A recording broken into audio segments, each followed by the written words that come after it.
Guys, आप लोग कैसे हैं? आई होप आप सब लोग ठीक होंगे। और आज हमारे घर में शिव चर्चा है, इसलिए थोड़ा हमें काम करने में लेट हो गया। मैं सुबह कुछ भी नहीं रिकॉर्ड कर पाई कि हमने कैसे साफ़ सफाई करी, कैसे मंदिर की पूजा करी। मंदिर गए, फिर मैं कुछ भी नहीं ले पाई क्योंकि मेरा फ़ोन स्विच ऑफ हो रखा था और स्विच ऑफ होने के बाद ऑन ही नहीं हो रहा था। ये किचन का अभी काम ख़त्म हुआ, झाड़ू पोछा वगैरह सब हो चुका है। बस मुझे बेड झाड़ना है क्योंकि बेड चादर बिछानी है क्योंकि एली सो रही है। अब मैं एली, लाडो लाडो लाडो उठो, तैयार हो जाओ, उठ जाओ। नींद पूरी नहीं हुई अभी। गाइस दोबारा सो के उठ गई है, उठी है फिर सो गई है। आज कौन से कपड़े पहनोगे आप? बुआ वाले? ठीक है। नींद पूरी हो गई?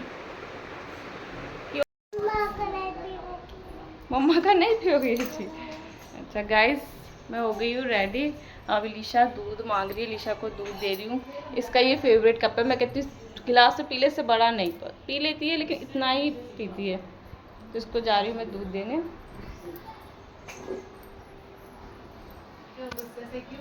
और यहाँ पे मीनू रेडी हो रही है। क्यों गुस्सा आ रहा है हीरोइन को? नहीं, मैं कह रही खुद से आईब्रो बनाना मैंने गुस्से में सीख लिया। हाँ, पल्लवी भी आ गई है और इलिशा भी तैयार नहीं है। इसको जब सब आ जाएंगे तब बनाऊंगी। चलो इलिशा, आपको दूध दे दो।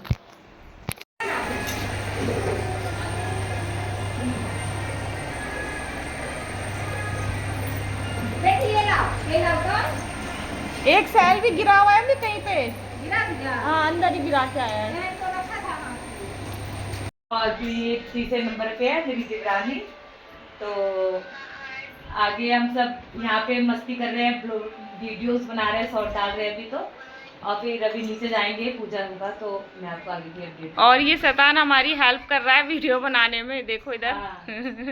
ये कभी रिंग लाइट की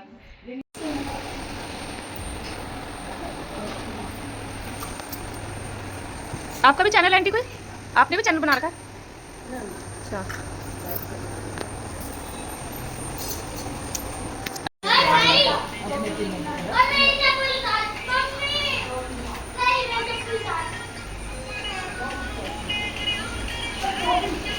देख रहे कैसे छीन के। यहाँ पे जो आंटी आई हुई थी शिव चर्चा कराने, बहुत अच्छा शिव चर्चा करवाती है। मन खुश हो जाता है, मन शांत हो जाता है।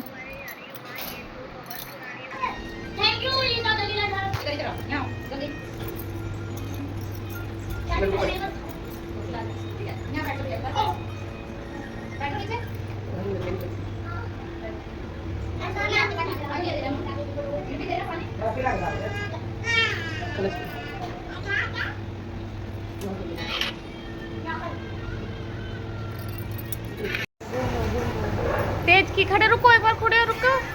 हाँ,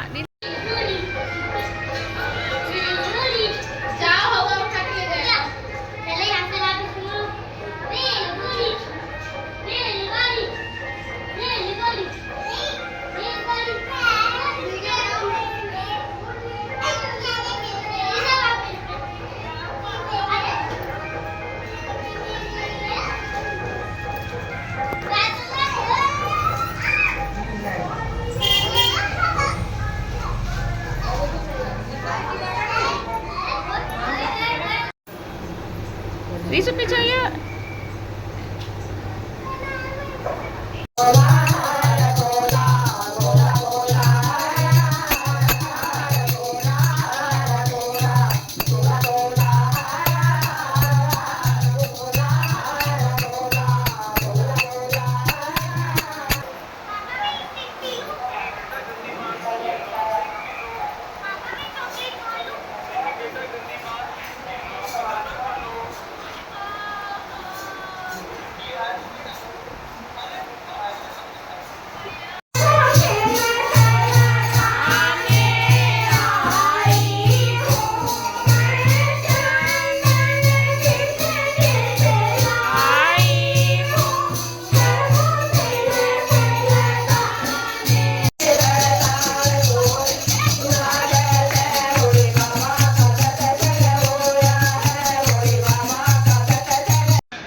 ये आंटी जो आई है ये हमेशा चर्चा में आती है।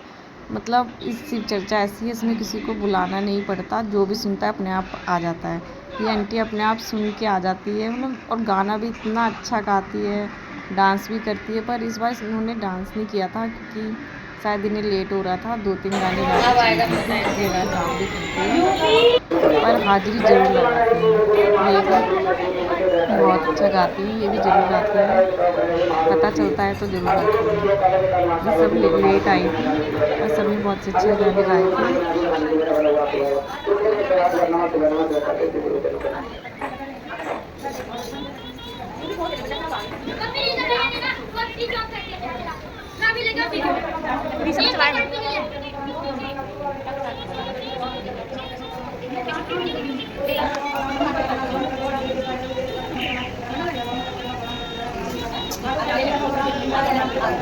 और नहीं हुआ कभी ऐसा।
तो बड़ी वाली 15 दिन एक बहू के पास रही थी और 15 दिन दूसरी बहू के पास, मतलब वैसे रहती थी जो सास थी।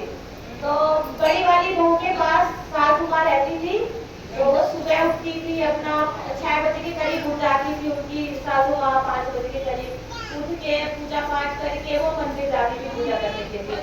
तो मंदिर जाती थी, वो जो साड़ी छोड़ती थी वो बाथरूम में ही छोड़ देती थी और बाथरूम में छोड़ देती थी और पूजा करके चले जाती थी। जो बड़ी वाली बहू थी वो ज्यादा ध्यान भी नहीं रखती थी अपनी सासू माँ का, और मतलब आगे खाना पीना भी वही बैठे देती थी। तो ऐसे करते करते 15 दिन बीत गया और सासू माँ मंदिर जाती रही और घर आती। अब सासू माँ छोटी बहू के पास आई रहने के लिए, तो वो वैसे ही सासू माँ सुबह 5 बजे उठती थी और मंदिर जाती थी। जो छोटी वाली बहू थी वो सुबह सुबह वो अपनी सास का साड़ी धो के और पसार देती थी और खाना पीना अपनी सासू माँ का मतलब दे देती थी। वो जो साड़ी में से जो भूमि टपकता था जिस गुरु के महिमा से, वो भूमि टपकता था, वो हीरा मोती जवाहरात उसको पानी के रूप में टपकता था इसलिए साड़ी में से। तो रोज वो उसकी छोटी बहू सोचती है, मैं तो यहाँ साड़ी धो के डालती थी, यहाँ पे इतने हीरे जवाहरात कैसे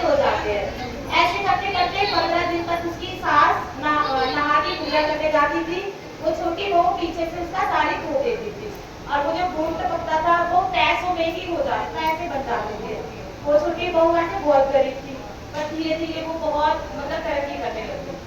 फिर बड़ी वाली सोची कि ऐसा कैसे हुआ, अभी तक तो सासू माँ मेरे पास थी तो कुछ भी नहीं था मेरे पास, अब छोटी वाली के पास इतना धन दौलत इतना कैसे हो गया उसके पास। तो वो छोटी वाली को अपने घर बुलाई, कहा ये बता छोटी तेरे पास इतना धन दौलत अचानक से कैसे आया, सच सच बता, मुझे सिर्फ पूरी करो।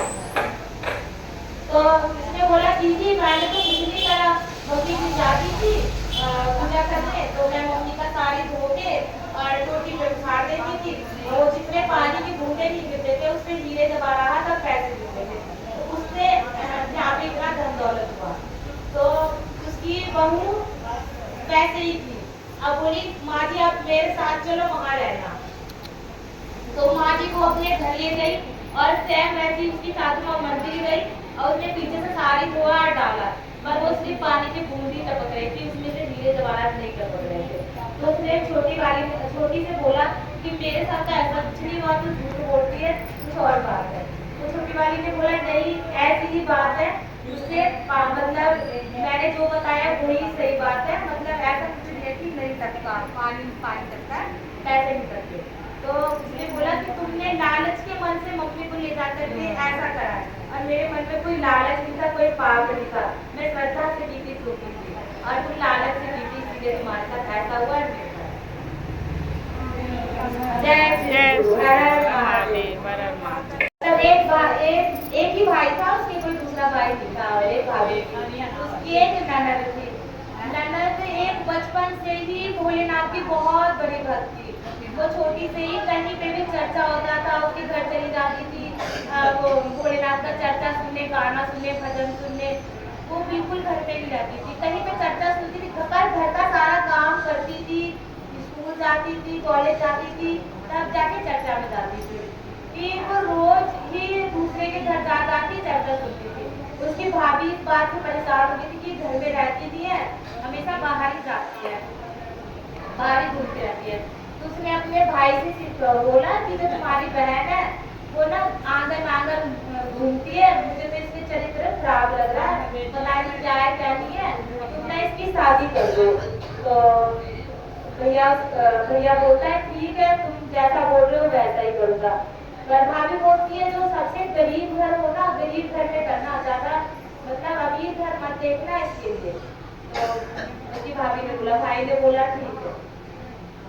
फिर वो गया, चलते चलते चलते नगर से पार होके एक झोपड़ी दिखा, उसे झोपड़ी में एक बुढ़िया बैठी थी।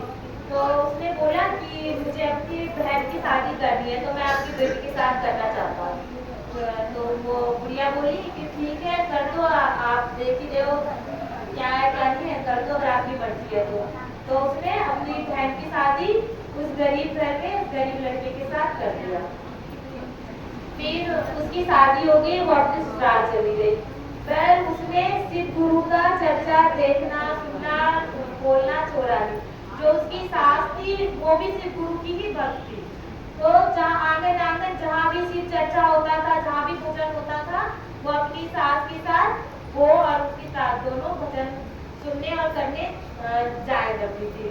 तो ऐसे करते करते वो भोलेनाथ की कृपा से उसके पास बहुत सारा धन हो गया, बहुत सारा धन हो गया। तो एक दिन उसकी क्या बोलते हैं, एक दिन उसके भाभी ने बोला तुम्हारी बहन की शादी को बहुत दिन हो गए हैं, एक बार अपनी बहन से जाके मिल के आ जाओ। तो भाई ने बोला ठीक है मैं जा रहा हूँ।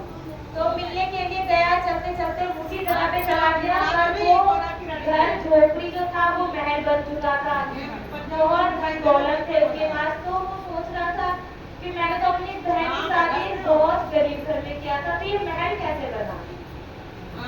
तो उसने एक बुढ़िया बैठी थी बाहर चबूतरे पे बैठी थी, तो वो खुद ही में बोलता जा रहा था। तो उसने बुढ़िया सुन रही थी उसकी बात, तो बुढ़िया ने बोला कि बेटा जो जिसको तुम जाके मिल लो। तो बोला कि यहाँ पर तो झोपड़ी था तो महल कैसे बना, जहाँ जाके अपनी बहन से मिलो वही बताएगी। तो फिर वो अंदर आया, तो अपनी बहन से मिला तो बोला बहन ये सब कैसे। मैं बीच में बताना भूल गई थी, जब उसकी बहन की जो शादी हुई थी उसके भाई के पास जितना भी धन दौलत था वो सब खत्म हो चुका था, सब मतलब विलुप्त हो चुका था धीरे धीरे। उसकी भाभी मतलब पूजा पाठ करती हुई थी तो धीरे धीरे उसका सारा धन दौलत खत्म हो गया था। तो वही अपनी वो बहन से बोलता है वो भाई का कि बहन तेरे पास इतना धन दौलत कैसे भाभी आया? क्या पैसे रख के नीचे रख देना, हाँ ऐसे लगा के नीचे रख देना। करती तो था भाई, पर मैंने भोलेनाथ की पूजा अर्चना करी, बोला भोलेनाथ की पूजा करे अर्चना करे तो सब ठीक हो जाएगा। तो वो चलो अपनी मतलब भाभी के पास, तो अपनी बहन को लेके वहाँ जाता है, सारी बात बताता है। तो भाभी बहुत क्षमा मांगती है, भोलेनाथ से भी क्षमा मांगती है। अब होती है भोलेनाथ गलती सबकी माफ करता, जैसा मेरा धन दौलत था, जैसा मेरा घर परिवार था वैसा ही कर देना। हर महादेव, हर महादेव।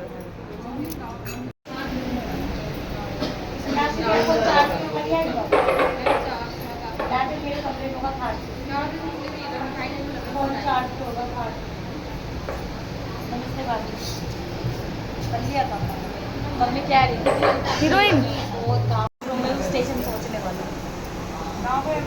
हाँ मेरी बुआ मम्मी भी होती है, वो नहीं आई ना, मन नहीं लगा।